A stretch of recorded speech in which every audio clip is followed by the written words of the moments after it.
Assalamualaikum warahmatullahi wabarakatuh. Halo teman-teman, kita ketemu lagi nih di pembahasan materi PAI dan Budi Pekerti. Kali ini kita akan membahas materi kelas 11 SMA MA SMK Sederajat tentang bab 2, bukti beriman, memenuhi janji, mensyukuri nikmat, memelihara lisan, dan menutupi aib orang lain. Secara garis besar, dinul Islam terdiri dari 3 pokok atau ajaran, rukun ajaran, yaitu pertama, yaitu pokok-pokok ajaran tentang keimanan yang dikenal dengan sebutan 6 rukun iman. Kedua, syariah, yakni pokok-pokok ajaran tentang hukum Islam yang dikenal dengan istilah 5 rukun Islam. Selanjutnya yang ketiga, akhlak, yaitu etika atau moralitas hidup manusia yang bersumber dari wahyu Allah. Iman itu memiliki 63 cabang atau bagian. Di antara cabang iman yang dibahas sesuai materi ajar yang akan kita bahas kali ini ada 4. Yang pertama adalah memenuhi janji, yang kedua mensyukuri nikmat, yang ketiga memelihara lisan, dan yang terakhir menutupi aib orang lain. Yang pertama adalah memenuhi janji. Padanan kata janji dalam bahasa Arab adalah aqd. Melalui kata ini muncul kata yang sering kita dengar, yaitu akad, akidah, atau akad nikah. Menurut bahasa, akad berarti perjanjian atau ikatan yang kuat. Memenuhi janji harus diperhatikan dengan sungguh-sungguh. Jika tidak, seseorang itu sudah terlibat dalam dosa. Adapun janji terbagi menjadi 2. Yang pertama janji kepada Allah, dan yang kedua janji kepada sesama manusia. Adapun manfaat memenuhi janji adalah yang pertama, mendapat predikat sebagai muttaqin dan menjadi sebab tergapainya sifat muttaqin. Hal ini tertuang di dalam Quran Surat Ali Imran ayat 76.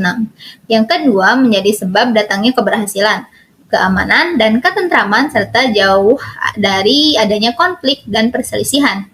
Yang ketiga, menghindari pertumpahan darah dan terjaga dari mengambil hak orang lain, baik dari pihak muslim atau non-muslim. Hal ini berdasarkan Quran Surat Al-Anfal ayat 72. Dan yang terakhir, dapat menghapus kesalahan dan menjadi sebab dimasukkan ke dalam syurga. Yang kedua, mensyukuri nikmat. Ada 2 kata dasar yang digunakan di dalam mensyukuri nikmat. Yang pertama syukur dan yang kedua nikmat. Syukur menurut bahasa berarti membuka atau menampakkan. Lawan dari syukur adalah kufur yang berarti menutup atau menjemujikan. Syukur merupakan bentuk keridhaan atau pengakuan terhadap rahmat Allah dengan setulus hati. Makna lainnya adalah pujian atau pengakuan terhadap segala nikmat Allah yang dibuktikan dengan kerendahan hati dan ketulusan menerimanya yang diwujudkan melalui ucapan, sikap, dan perilaku.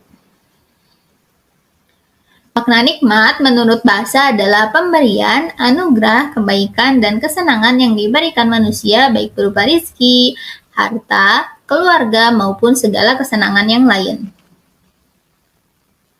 Adapun perwujudan dari syukur adalah ditandai dengan menyatunya hati, lisan, dan perbuatan. Tidak boleh terpisah atau terpotong-potong antara ketiganya. Sehingga jika kesatuan itu dapat dilakukan, muncul kepribadian muslim yang utuh, bukan pribadi pecah yang hanya sesuai.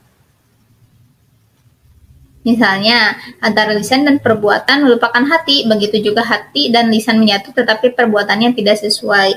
Jadi pada intinya, perwujudan dari syukur ini adalah ditandai dengan menyatunya ketiga unsur. Yang pertama hati, yang kedua lisan, dan yang ketiga perbuatan. Adapun ada 3 keuntungan menjadi orang yang bersyukur. Yang pertama, kita akan lebih produktif. Yang kedua, lebih bahagia dan optimis. Dan yang ketiga, manfaatnya akan kembali ke diri sendiri. Selanjutnya adalah memelihara lisan. Pentingnya menjaga lidah. Lidah atau lisan bisa dikatakan sebagai bagian anggota tubuh yang sangat berharga. Melalui lisan yang tidak tertata muncul pertengkaran dan perselisihan. Lisan juga bisa membuat malapetaka yang besar, bahkan membunuh yang tidak terkira akibatnya. Selanjutnya, penggunaan lisan yang tidak terjaga menjadikan perang yang menimbulkan korban jiwa, mulai dari hitungan yang kecil sampai mencapai ribuan bahkan jutaan.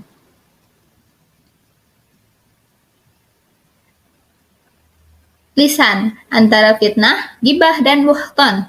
Penggunaan lisan yang tidak pada tempatnya mengakibatkan 3 hal. Yang pertama fitnah, yang kedua gibah, dan yang ketiga buhton, yang menjerumuskan diri sendiri, pihak lain, bahkan sampai level negara dan dunia. Dalam Al-Quran, kata fitnah memiliki beberapa arti, antara lain cobaan, ujian, dan musibah.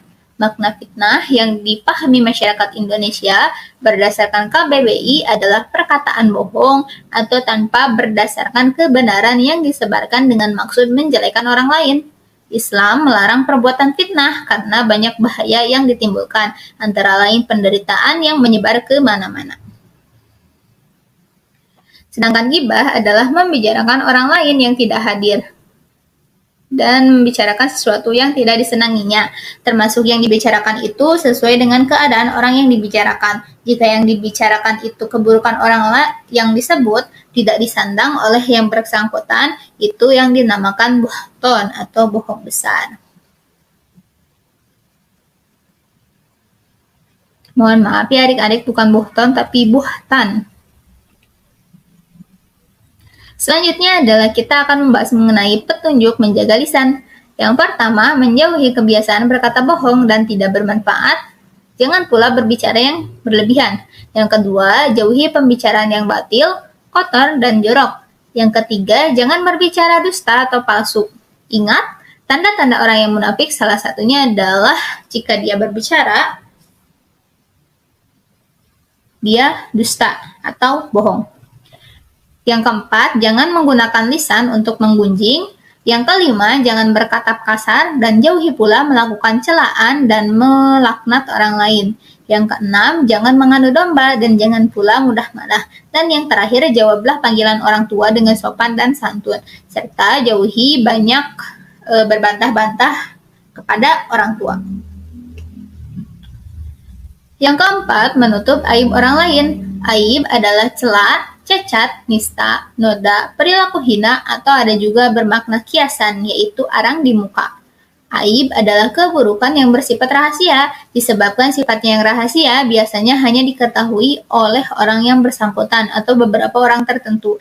Adapun ada 2 macam-macam aib. Yang pertama ada aib dohir, yaitu aib yang nampak dan dapat diketahui secara lahir jika diperhatikan betul. Misalnya cacat pada barang-barang perdagangan. Dan yang kedua aib tersembunyi, yaitu aib yang tidak nampak karena disembunyikan. Baik, cukup sekian pembahasan kali ini mengenai materi bab 2. Semoga bermanfaat. Mohon maaf apabila ada kesalahan. Wassalamualaikum warahmatullahi wabarakatuh.